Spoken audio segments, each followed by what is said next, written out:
salaamaaleykum yéen ñi seetaan ci Mbour TV salaamaaleykum yéen ñi seetaan aussi si mbourtv.net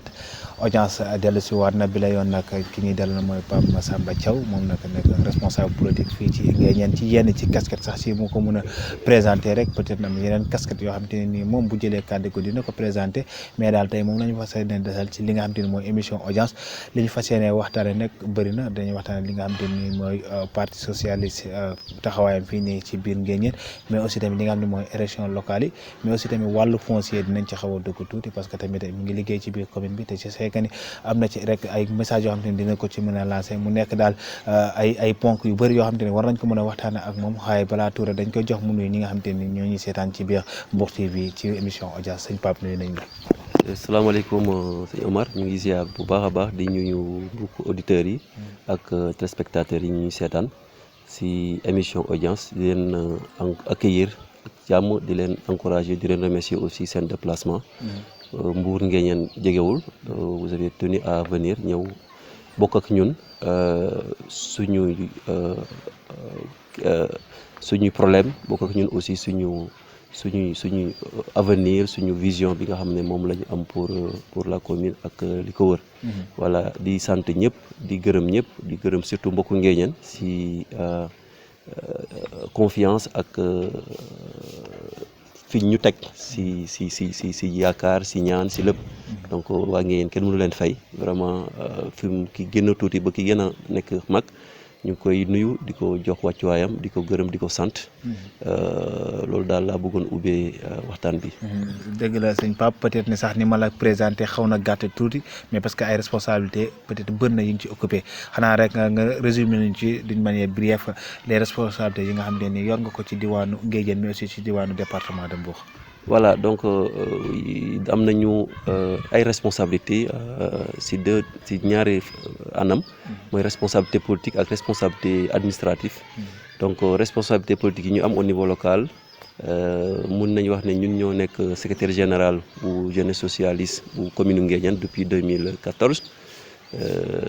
nekk aussi au niveau du département nekk secrétaire général chargé à la communication de l'Union des jeunes socialistes du département de Mbour nekk aussi au niveau national ñu nekk membre de la MLJS mouvement national des jeunes socialistes nekk aussi secrétaire général chargé de la vie politique de la convergence socialiste nekk benn mouvement boo xam ne mu ngi ci biir parti socialiste. Au niveau du côté administratif donc ñun ñoo nekk secrétaire général du conseil communal de la commune de Nguéniène nekk en même temps conseiller chargé de la jeunesse c'est-à-dire jeunesse sport et loisirs ci commune Nguéniène mais aussi au niveau du département de Mbour aussi ñoo nekk le secrétaire général du conseil départemental de la jeunesse de Mbour voilà loolu moom la ñu am comme ndombal tànk ci biir localité bi ci département bi aussi au niveau national voilà di ci góorgóorlu aussi pour jëriñ askan wi pour indi ay solutions par rapport à tous ces problèmes là. macha allah ku gis rek li nga souligné xam ni peut-être CV bu rafet macha allah peut-être postes yi tamit bëri nañ lool te gën a ne postes yu bëri nag wax liggéey bu yaatu boo xam ne ni mi ngi lay xaar mais balaa ñuy dugg ci liggéey boobu duñ ñëw Nguéniène te duñu wax Ousmane Tanor Dieng d'abord sa relation ak Ousmane Tanor Dieng yi relation la woon. bon je pense que boobu bu ñu ma ko posé woon sax dinaa si ñëw ndax tey ginnaaw yàlla lu ñu nekk tey si politique mel ko si politique di ko jëfee ginnaaw yàlla mën nañu wax ne Ousmane Tanor Dieng moo ñu ko jox moo ñu mel noonu moo ñu defar ginnaaw yàlla ak suñu waajur moo ñu defar si politique tax suñu waajur defuñu politique xamuñu politique mosu see dugg mais bi ñu paree si seen yar ba dem defi politique moom moo ñu mottali si côté boobu donc mu nekkoon relation boo xam ne diggante doom la ak papa relation boo nga xamante ne dafa dépassé woon relation politique Sénégal ñëpp séede ko ndax Ousmane fonkoon na ma bëggoon na ma jàppale woon na ma jàppoon na ma itam te yéegoon na ma donc loolu moom la ñu sekkoon ma ak moom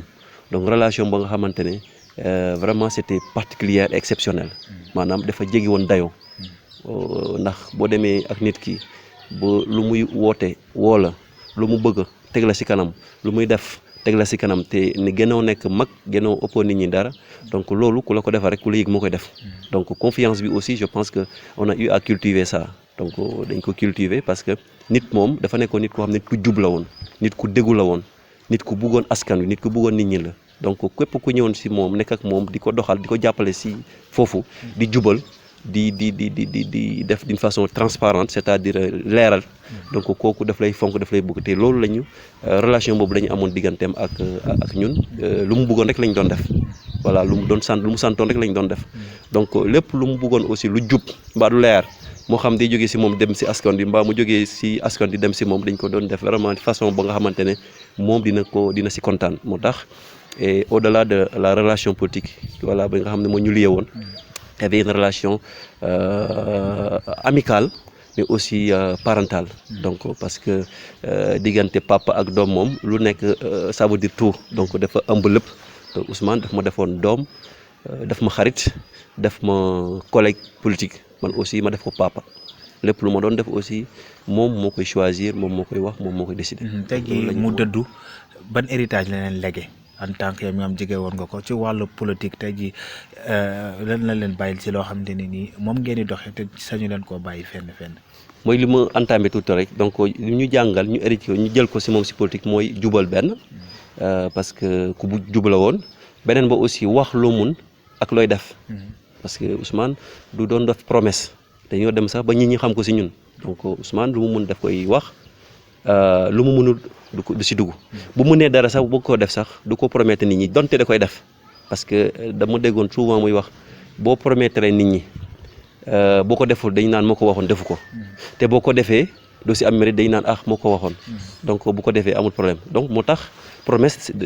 nekkul lu baax jàngal nañu aussi ñu def politique sans ñu ci sentu leneen suba donc Ousmane loolu ci moom lañ ko jàngee lépp lu mu doon def sentu ci woon dara donc da doon def te yàlla rek tax parce que dafa am benn jour ma dugg ak moom ci saalam fii Nguéniène fekk ñu am ñi nga xamante ne ñu ngi ñëw parce que bu ñëwoon nit ñi dañoo ñëw ñaan ndimbal pour ñu dimbal leen benn jour ma ne ko mais am na ñi nga xamante ne tey ñu ngi ñëw ci yow di la ñaan te ñoom ñoo gën a compte parce que da nga leen di jox loolu ngeen di jox moom lañ utiliser pour xeex la mbaa kii la mu ne ma Massamba lépp lu may def Nguéniène bon tubaab la ko woon maanaam dama am obligation maanaam force la ci man képp kuy juddoo Nguéniène bu soxlaa dara ñu dimbale ko te yàlla tax donc li may def dama koy def pour Nguéniène donte defuma woon politique ñu ànd ak man ñu nekk ànd ma obligation la ci man pour ma def ko donc kooku loolu la ñu jàngal ñu dem aussi namp loolu di ko doxal ba lépp lu ñuy defati dañ koy def ci façon boo xam ne transparence dafay amee aussi doo ci sentu leneen donc loolu aussi jëlee nañ ko ci politique beneen bi ñu jëlaat aussi moom ci politique mu jàngal ñu ko mooy déggu wax ci loo nga xamante ne sa yoon mu ngi ci su la sa yoon nekkul nga bañ see dugg donc loolu aussi jàng nañ ci moom aussi ñu effacé wu voilà di wax tuuti di jëf lu bëri donc loolu aussi jàng nañ ko ci moom moo tax souvent ñun on n'est pas trop média on n'aime pas même les médias parce que dafa am loo nga xamante dañ ko jàng ci moom li ñu intéressé mooy liggéey bu mu ñu bàyyil donc ñu dem parce que boo nekkee ak sa papa mu nekk xalif mu dem ba jóge fi donc fi mu tegoon tànkam boo bëggee xalif boobu continuer am fu mu aboutir am barke da ngay tegaat sa tànk foofu mu nekkoon te moom moo nekkoon suñu baay moo nekkoon suñu kilifa nekk suñu xalif général nekk suñu sëriñ ci mbirum politique donc bu demee aussi dañ koy roy ci li nga xamante ne moom la fi bàyyi woon. ci wàllu liggéey wàllu roy yaa ngi ko wax sànq mu war leen légal leen loo xam te ne liggéey bu war a continuer lay doon nga nekk ci biir commune bi nga xam ne mooy commune bu Nguéniène moo am yoo xam te ne nii jamono ji ñu ko fi doon nemmeeku wàllu foncier wàllu coow suuf tey jii en tant que jeune nan nga gisee coow loolu noonu ak aboutissement wu coow li fan la tàmbalee ak nan la mujjee. waaw je pense que foofu aussi wax naa ko benn sortie ci benn rajo par rapport ak soowal suuf yi donc coowal suuf yi dafa nekk lu nga xam ne c'est une actualité générale c'est-à-dire nekkul lu nga xamante ndax Nguéniène la wax naa leen boo demee Ndingler nga dem au niveau du sud nga dem dans les autres communes partout au Sénégal suuf problème mu Sénégal problème mu suuf la parce que li tax mu nekk problème mu suuf mooy tey dañu gis ne ëllëgu Sénégal suuf moo koy développé donc moo tax kenn ku nekk ci ñun muy ñi nga xam ne ci dëkk bi lañ dëkk te ñi nga xamante ne dëkkuñu si dëkk yi ay promoteurs lañ ay partenaires lañ nekk à l'extérieur gis nañ ne liy développer Sénégal et le monde c'est la terre donc du coup kenn ku nekk bëgg nga saytu ci li nga moom moo xam da nga fee dëkk nga saytu li nga moom téye ko kenn ku nekk aussi nga nekk si biti mbaa nga nekk si biir même boo ko amul sax di nga fexe ñëw au niveau de la commune ou bien commune bu munti doon nga dem pour am foofu ab suuf pour investir suba parce que gis nga ne Nguéniène la commune de Nguéniène commune d'avenir la commune d'émergence la dans 10 ans parce que gis ngeen avec le projet de Akon City et autres donc suuf si dafa commencer di am valeur alors li may wax chaque jour rek je pense que ñun ñoo bokk commune bi ñun ñoo bokk ay mbokk lañ au-delà de politique bi ñuy def ay mbokk lañ waxoon naa ko lépp si concertation ak communication lay commencer ci lay jeexee même guerre bu amee donc si waxtaan lay jeexee donc moo tax am na solo ñu toog càmbar loolu waxtaanee ko population bi xam ñëpp xam donc communication moom c'est la base de toute chose donc nous devons communiquer parce que Ousmane aussi noonu la doon doxalee moom Ousmane malgré lu mu yoroon ak nu mu meloon ak ni mu tolloon ci Sénégal c'est quelqu'un boo xam ne da doon communiquer lu muy def day waxtaan ak askan wi lu muy jël décision aussi daf koy def ak askan moo taxoon ngeen bëgg ko fonk ko jàppale ko ba yegg si fi njëkk si moo tax problème mu suuf soosu dafa bëri ay paramètres je pense que li ma waxoon rek moom lay waxaat communication nañ ko def donc ku xamul souvent dafa yomba indi problème mais nit boo maîtriser dara xam ko rek donc ñu wax la donc je pense que dafay am solo solution yooyu indi ñëw facilement. solution yooyu noonu dañu bëggoon xam rek mooy entre Prodimel ak mairie bi est-ce que amoon na protocole bu leen lié parce que dañoo gis ni lu toll ci 200 hectares ñaari terrain yu ay jàmbur moomoon peut-être ñu jël ko daal di ko jëlee li nga xamante ne nii mooy li nga xam mooy Prodimel est-ce que amoon na benn protocole bu lié woon entre les mairies ak les bénéficiaires après ñoom lan lañ ciy. aussi je vais toujours revenir sur la même chose parce que le Prodimel bi xam ne moo nekk au niveau de Balabougou c'est bien avant même ñun ñu intéressé wu à la politique donc daf ñu mag maanaam c'était dans les années 2009 2010 donc on ne peut pas exactement vous dire que am na protocole wala amul protocole parce que c'est quelque chose qui est derrière nous boo xamante ne ça a un peu dépassé donc par rapport au protocole vraiment am na li ma la wax léegi dafa am lu ñu Ousmane jàngaloon lu ñu xamut mbaa maîtriser wuñ ko mbaa jànguñu ko dañ si am toujours limite donc su ma ñëwee encore di wax yi nga xamante ne maîtriser wu ma ko xaw ma ko au fond des choses comment ça s'est passé parce que conseiller à la mairie mais aujourd'hui je suis devenu conseiller en 2014 donc c'est récent donc ça veut dire que lu passé yëpp amuñ si benn kii alors moo tax on a toujours le devoir de réserve d'accord pour certaines questions sinon ça sera un peu contradictoire si ma la wax si li ñu jàng si Ousmane parce que loolu la ñu jàngal loolu la ñu xam loolu la ñu namp nit ki aussi li nga namp moom rek ngay gàlli. su ma déggee li nga wax kon dafa mel ni fekk leen fa protocole parce que 2014 ngeen ñëw donc kon dossier peut-être fekk leen ko fa kon mën nañ ci prononcer wu maanaam. bon je veux dire je dis pas fekkuñ fa protocole parce que administration continuité la. administration continuité c'est-à-dire que man personnellement parce que je parle en tant que Massamba Thiaw en ce qui me concerne. Protocole boobu mënuñ see wax parce que fekkuñu ñu nekk conseiller à la mairie fekkuñu aussi ñu intéressé wu trop si affaire gestion foncier yu commune bi voilà et puis que comme dafa toll si problème litige donc li dem tribunal li dem feneen ñu siy wax ak yooyu je pense que ce que nous devons faire c'est laisser ñu bàyyi confiance à la justice donc mu jéem see def liggéeyam je pense que dem na ba tollu foofu am na loo xam ne suñ koy wax rek dafay indi leneen et puis dafay permettre confiance dafay mel ni amuñu confiance aussi à la justice sénégalaise donc je pense qu'aujourd'hui kenn ku nekk muy ñi ngi koy défendre ak ñi nga xam ne dañ koy bañ ñëpp kenn ku nekk am na loo si gis am na loo si waxaat nañ ko et puis les dossiers dem nañu tribunal je pense qu'aujourd'hui nañu bàyyi d'abord tribunal mu def liggéeyam boo xëy na lu ma siy wax rek d'une façon générale la muy ñun ñi nga xam ne ñu ngi lorgner mbaa ñu ngi assumer di assurer di si liggéey di xalaat suba njëriñu commune bi ñu taxaw ci wax ci dañuy fexe ba suba aussi bi ñu ci toogee ñu xool bu baax ñu doxalee côté boobu ndax yëpp avenir u commune bi la donc communication daal baax na ci loo gis voilà communication baax na ci lu mu lay conseiller muy man muy keneen ak ku munti doon ñu communiquer yu mel noonu bu jotee ñu xam ne aussi suuf si ñu ñëpp a ko moom suñu ay maam ñoo ko moom ñoo ko fi bàyyi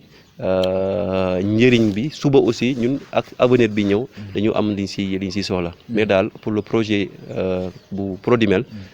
j'aurais bien aimé ñu bàyyi justice mu def liggéeyam jusqu'à là maintenant la preuve du contraire bu boobaa xëy na kenn ku nekk si ñun di nga si am benn idée. ñu bàyyi justice mu def liggéeyam nekk li nga xam te ne mooy kàddu yu Pape Massamba daal di rek dugg ci daal di wax ci lém ci wàllu foncier boobu mais dañuy tëj léegi xët boobu bi leneen mooy wàll li nga xam ne mooy gestion bi nga xam ne mooy gestion de la commune de Nguéniène tey jii en tant que conseiller ci biir municipalité bi nan nga gisee gestion bi est-ce que gestion bu normal la wala normal. Bon en fait lu mooy wax chaque jour rek waxoon na ko aussi si benn rajo amul gestion ba nga xamante ne mot na à 100% amul dans la vie muy sama gestion muy seen gestion fi ngeen nekk à la télé muy fenn ak fenn amul benn gestion boo xam ne c'est normal à 100%. Donc dans chaque gestion am na ay failles am na ay points forts am na ay points faibles ça c'est général lu ñu jàng la école lu ñuy pratiquer la lu ñu xam la donc gestion boo gis rek am na des points forts ak des points faibles. Voilà donc je pense qu'aujourd'hui yéen ay journalistes ngeen def ngeen marketing xam ngeen aujourd'hui diagnostic mun ngeen def diagnostic seen télé seen rajo mais aussi bu ñu nekk donc aujourd'hui dans chaque gestion il y aura forcément des failles. Maintenant ce que je veux mooy aujourd'hui dañuy fexe ba points forts yi ëpp points faibles yi mbaa failles yi gën a tuuti vraiment li nga xam ne mooy njëriñ bi donc loolu dafa am solo ci loo gis ndax loolu mooy tax ñu affaire bi mbir mi dem kanam. Voilà mais daal gestion bu gis rek am na vraiment des points forts ak des points faibles. Voilà gestion pour parler de la gestion bu mairie bi je pense qu'aujourd'hui forcément il y a des côtés bi nga xamante ne nous le saluons donc vraiment ñu ngi siy def ay góorgóorlu am na côté yi nga xamante ne aussi peut-être mënuñ koo am à 100% moo tax ma ne la gestion boo gis d'une façon générale donc dina am lu baax dina am lu bon même kër bi nga dëkk sax il y aura forcément côté bi nga xam ne dina dox ak côté bi nga xamante ne des na ay failles donc c'est ça la vie tant que loolu amul nag ci gestion je pense gestion amatul njëriñ parce que gestion dafa war a am li tax ñuy di gérer di nekk ci entreprise c'est pour mu dox di baaxul dañ toujours lañ diagnostiquer pour mu dox donc tant que amatul lu baaxul rek donc ça veut dire que suñ nekkin foofu amatul njëriñ. tey jii gannaaw bi nga xam te ni Tanor Dieng daal na génn àdduna ñu gis que ni dafa am yeneen mouvement su commencé génn ci biir Nguéniène ñoo xam te ni sax daal ñu leen dégg moom di am aspiration politique mais doon nañ ko nëbb tey nii nag mu génnee ñu gis que ni am na ñeneen ñu commencé taxaw di am revendication yeneen poste ak yooyu noonu tey jii ngeen nekk jeune nekk ay socialiste tey seen taxawaay nan la war a doon ci biir Nguéniène wala am ngeen aspiration taxaw bi nga xam te ni Tanor Dieng doon na ko taxaw fii nii au niveau de Nguéniène pour rek daal di relever li nga xam ne mooy défi boobu noonu. C'est vrai waaw li nga wax je suis complètement d'accord. Tout à fait parce que Tanor bu fi nekkee am na ñu bëri ñoo nga xam ne mënuñu woon génnuñu woon di naan dañuy def politique ñu bëri ci ñoom ñu toogoon jàpp seen jàmbur ñun suñu bopp ñun ñoo doon dem di jéem di def donc à un certain moment gis nañu sax bu mu làqoo defaguñ sax daanaka 1 mois ñu commencé di taxaw di jéem a xamal nit ñi ne ñoom la mbaa ñoom ñooy doon xam nga aussi nit kenn du doon bàyyi jàmbur kenn ku nekk yaay doon sa baay donc ci politique tey Nguéniène gis nañ ne Tanor bu amee doom ci politique Nguéniène donc ñun la du keneen là je peux l'assumer et mun naa ko wax aussi à tout moment ak fu ma munti doon donc kër daal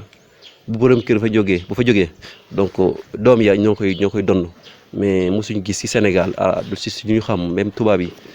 sa papa jóge fi doomu jaambur mbaa papa jaambur mu ko bëgg a donn sa papa loolu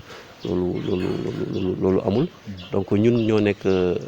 ak Tanor liggéey ak moom mu def ñu doom def ñu sët def ñu lépp ñun ñu def ko baay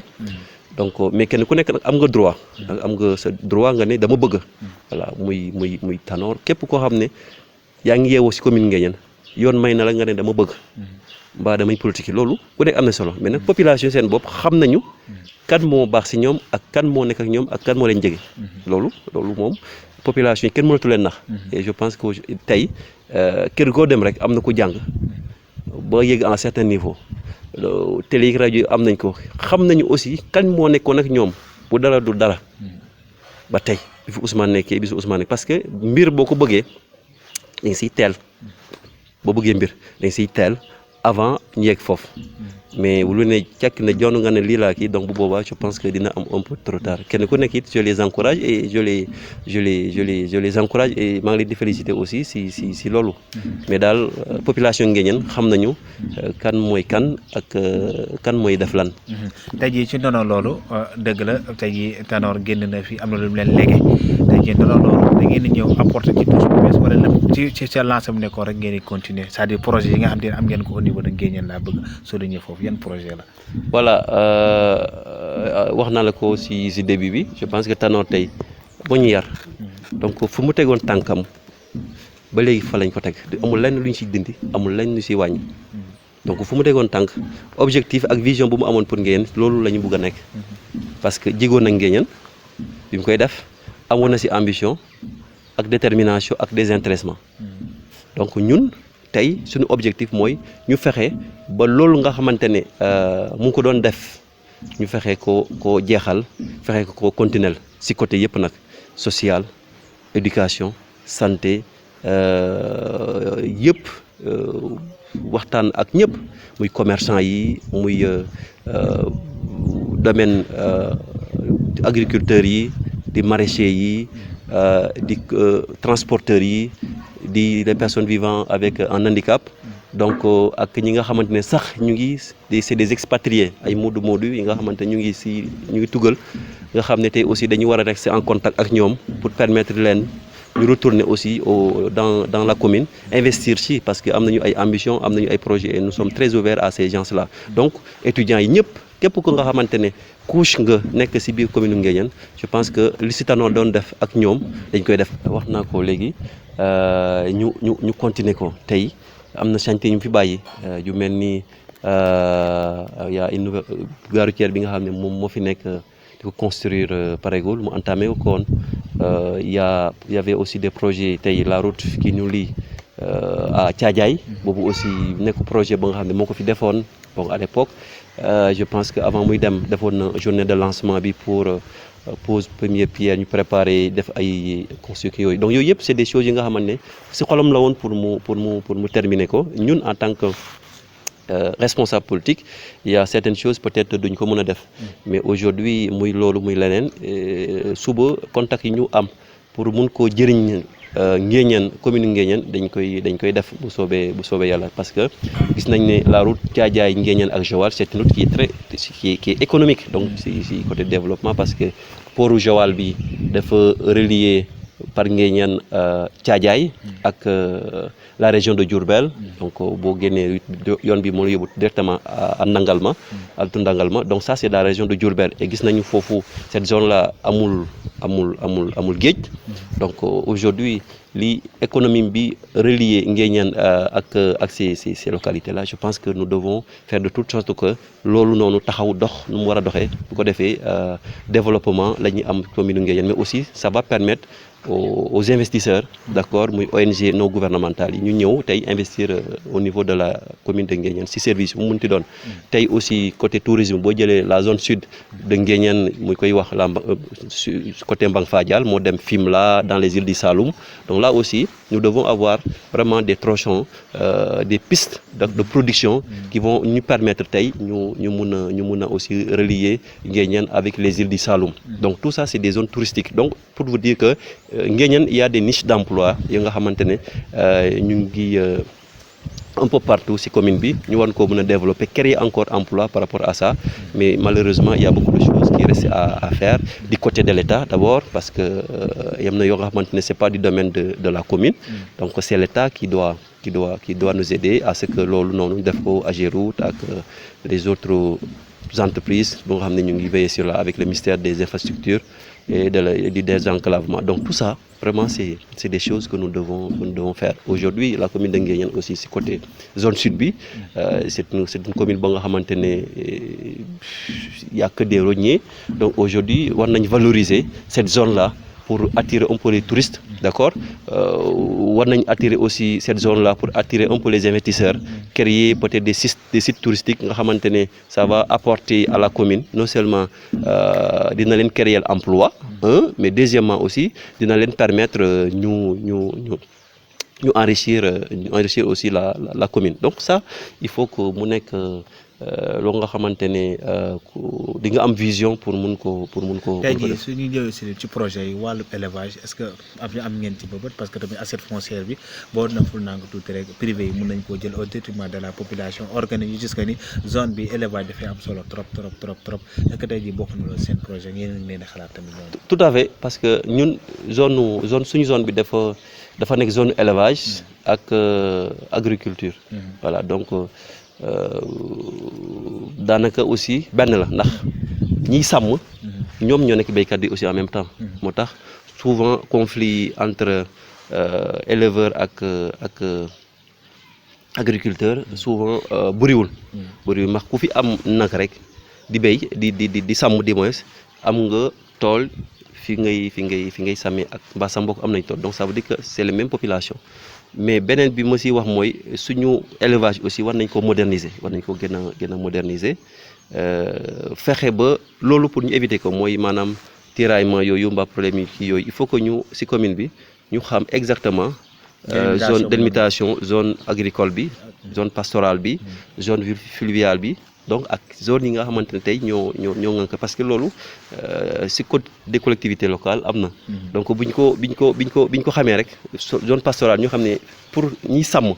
fii la commencé fii la yem si village bu nekk mbaa zone bu nekk ñu xam ko ñiy béy fii la ñu war a mun a yem amuñu droit dugg si benn côté bi donc côté li état moom aussi donc fii ak fii la bu ko defee. yu bëri bu amee rek dinañu xam nuñ koy gérer du am mati benn problème parce que yow boo xamee ni nga moom ma xam li ma moom keneen xam lu moom donc kenn ku nekk di nga yem ci li nga moom. bu ko defee nag yow boo duggee suba si sama mbir balaa may wax sax ñeneen ñooy wax parce que xam nañ ne yow fii nga yem. parce que kenn ku nekk xam nga sa kër fu mu yem. dañ koo borné limité ko donc boo duggee si kër jàmbur rek donc pour ñu régler ko dafay yomb mais bu fekkee ne kenn xamul li nga moom bu boobaa. dafay am chamboulement toujours si en fait ñu ngi waaj a nekk li nga xam ne mooy suñu njeexital émission xanaa rek di fàttali ne Pape Massamba Thiaw lañ dalaloon mais Pape dañ koy tëjee ci li nga xam ne mooy élection locale yi parce que nag ñoo ngi ko jàpp ñu ngi dëdmal li nga xam ne mooy élection locale yi tey jii seen taxawaay ci élection yi d'abord lan lay doon est-ce que vous êtes candidat ou pas. merci Seydina Omar xam naa ne question boobu mooy question bi ñëpp di xaar. muy yow muy éditeurs yi muy ñëpp. voilà est-ce que xaar mu reprendre ko Pape est-ce que vous êtes candidat ou pas ci élection locale yi. voilà merci beaucoup Omar donc je pense que loolu nekkul lu ñuy lam-lami ñun en tant que personne élection locale yi di ñëw ci kattanu yàlla bëgg nañu bokk ci ñi nga xam ne ñoo ko jongante donc loolu vraiment décision bi ñu jël mais aussi c'est pas une décision boo xam ne c'est personnel. mais population ci seen. loolu je pense que ñëpp dañ ko doon xaar comme li nga ko waxee ndax ñun dañu bokk ci élection locale yu ñëw oui ou non je dis oui donc ñun élection locale yi di ñëw bu kattanu yàlla bëgg nañoo laaj askan wi seen i baat ndax li ñu def ci commune bi jàpp nañ ne intellectuellement mun nañ ko physiquement antan nañ ko. Socialement aussi pare nañ et puis mun nañ ko suñu xol nangu na ko et puis vraiment c'est une demande sociale. Voilà ça c'est une demande sociale xam nga demande sociale mooy lan donc population seen bopp dañ ko soxla parce que avant ñu jël engagement aussi population yi la ñuy laaj ba pare parce que population ñoo ñu fal parce que kenn mënul fal boppam donc lépp ci population yi lañ koy jox lépp aussi ci ñoom lañ koy jëlee donc tey suñu priorité aujourd'hui c'est la population de la commune de Nguéniène toute entière 25 villages yëpp donc moo tax loolu jóg nañ pour dem ñaani baatu askan wi pour ñu fal ñu moo tax maa ngi woo képp ku nga xamante ne fonkoon nga bëggoon nga le président Ousmane Tanor Dieng si œuvre am ak lu mu doon defee ak li nga ko doon fonkee ci taxawaayam si biir commune Nguéniène ñu ngi lañ tàllal loxo nga ñëw jàppale ñu képp ko nga xamante ne aussi jàpp nga ne commune Nguéniène aussi ñun mun nañ ko war a mën a diriger parce que élection gox-goxaan nekkul affaire parti donc affaire gox la dépp du ñu yem kese si PS du ñu yem kese aussi si suñu sympathisants mais dañu dem au-delà même de ceux qui ont ñi nga xamante ne c'est forum civil lañ bokk ñi nga xam ne dañuy def politique dañuy wax sax politique donc pare nañ pour ànd ak moom si loolu képp ku nga xamante ne bokk nañu ak moom projet de société pare nañ pour ànd ak moom si loolu parce que la politique c'est ça ñi bokk vision ñooy ànd donc gis nañ ne tey suñu vision c'est la vision du président Ousmane Tanor Dieng c'est la vision des populations de Nguéniène mais c'est la vision même aussi des expatriés ñi nga xamante ne ñoo nekk à l'extérieur moo tax ñëpp la ñu woo si suñu projet de société c'est aujourd'hui d'émerger la commune de Nguéniène fii Ousmane teg tànkam ñu teg ko foofu fu mu yemoon aussi ñu jëm ko continuer ba suba ñu am si benn gain de cause donc loolu moom la ñu bëgg am comme ambition. ba si une minute rek balaa ñuy jeexal émission bi nan nga gisee caution bi est-ce que vous êtes d'accord ou pas ci niñ ko xaymaa mu dem ci 20 millions. est-ce que tey ji nekkul pour accaparer wala pour bloquer ñenn ñi nga xam ne am nañ ambition defar seeni commune. Oui, ben instant, je me suis dit que c'est ça aussi, c'est vrai, parce que dans la vie aussi, il faut permettre à tout le monde, d'accord, nous avons possibilité. Je pense que par rapport à la caution, donc nous avons parce que nous, démocratie au Sénégal, nous devons faire donc permettre ñëpp ñu am doole ak ñu am doole ñëpp vraiment ñu lépp ku am ambition nga wone ko loolu mooy yoon loolu mooy démocratie donc bu ko defee kenn ku nekk dem xool ku yàlla jox mbir mi ñu xam ne moom la ko jox mais je pense qu'aujourd'hui élection locale nga bëgg a def benn caution de 20 millions presque élection présidentielle aujourd'hui c'est 30 millions nga bëgg koo def 20 millions je pense que loolu yennwul maanaam donc il y a am na différence donc war na am aussi différence ci côté caution bi donc loolu je pense que c'est une manière d'éliminer certaines personnes voilà donc moo tax peut-être on fait confiance au dialogue am naa yaakaar ne dinañ ko wàññi mais de toute façon ñun quelle que soit la situation on va participer que ça soit 20 millions 30 millions ou 40 millions là Inch'Allah le moment venu dinañu fexe bokk si ñi jonkante lu mu laaj aussi dañ ko si def loolu daal moom laa bëgg a wax askanu ñu seetaan bu Nguéniène ak ñu ko wër ñun pare nañ ak quelle que soit la situation bu ñu yàlla joxee bakkan ak gudd fan ak wér la ñu fekkee ak xel bu sell Inch'Allah muy 20 muy 10 muy 5 nañ si bokk donc peut-être pour permettre aux autres ñu bokk nañu fexe ba ñu wàññi leen ñi amul doole bi mun a ñëw bokk mun a kii parce que kenn ku nekk am nga vision ci commune bi nga dëkk. projet ci Nguéniène ak kàddu gu mujj gi moom laay boole. projet ci Nguéniène mooy permettre que la commune Nguéniène ñu émerger. donc bokk ndey bokk baay communication engagement détermination te aujourd'hui lépp lu ñuy def dans la vie dama bëgg suñ koy def suba ma jiital ci waxtaan. parce que waxtaan mooy defar. mooy lépp donc bëgg naa daal suba bi ñu yàlla joxee bëgg ko fonk ko soo jiite ay nit aussi da ngay waxtaan ak ñoom donc moo tax ñun lépp lu ñuy def daal ci projet mooy jiite la communication projet bi gën a am solo ci communauté c'est la communication la transparence et considération donc joxe cër waxtaan juboo ak engagé bëgg li ngay def loolu dafa am solo beneen bi aussi fii nga xamante ne moom lañ gis au niveau de Nguéniène mooy on a un problème d'emploi dañuy fexe ba créer ay emploi am nañu ay emploi yu bëri yi nga xam ne ñu ngi biir commune Nguéniène ñu mun ko mën a régler muy vraiment des niches d'emploi nañu fexe ba emploi yooyu ñu fexe koo defar teg ko ci yoon donc bu ko defee xale yi mën a dem liggéey ndaw yi dem liggéey les femmes ñu financer leen ci seen projet ñu mun a dem soutenir liggéey am ay projet njëriñ ak développer askan wi donc jigéen ñi aussi am nañ ci ñoom yaakaar pour côté boobu ñu accompagner leen pour ñu indi suba développement mais aussi maa ngi gërëm mbokku Nguéniène di sant ñëpp di gërëm ñëpp muy góor jigéen mag ak ndaw ak képp nga xamante ne fii nga yeewoo ba nga dëkk fi ba nga defee di gërëm aussi ñi nga xam ne waa Nguéniène lañ nekk à l'étranger nekk bitim réew donc di bàyyi toujours xel suñu commune bi di leen wax naan man Massamba Thiaw décidé naa nekk candidat fi ñu jëm pour commune Nguéniène di leen talal loxo lépp lu ngeen mun pour que suba ñu développer la commune pour wax leen ne daal ñun l'avenir c'est nous l'avenir de la commune de Nguéniène ñun la képp ku bëgg avenir vraiment ñu ngi lay talal suñu loxo ñu ñëw ensemble ñu développer commune Nguéniène parce que du nekk kenn nit moo koy defar voilà di gërëm aussi yéen journalistes yi nga xamante ne yéen a ngi jógee ba Mbour ñëw pour waxtaan ak ñun ci njëriñu Nguéniène ci suñu avenir suñu ambition je pense qu'aujourd'hui mënuñu leen fay parce que gis nañu cawarte bi ngeen ci ànd bëgg bi ngeen ci ambu seen liggéey aussi fii ngeen ñu teg ak estimation ak considération bi ngeen ñu kii di la gërëm aussi ndax suñu étudiant nga woon ci ISEC parce que ndongo moom fu mu jàngee moom ci daara ja képp ku fay jàngale bu ko yoru sax étudiant nga donc yàlla def na jaar nga ci suñuy loxo je pense qu'aujourd'hui aussi ñu ngi lay gërëm ñu ñaanal yàlla aussi ñu dem ba dëgg la feneen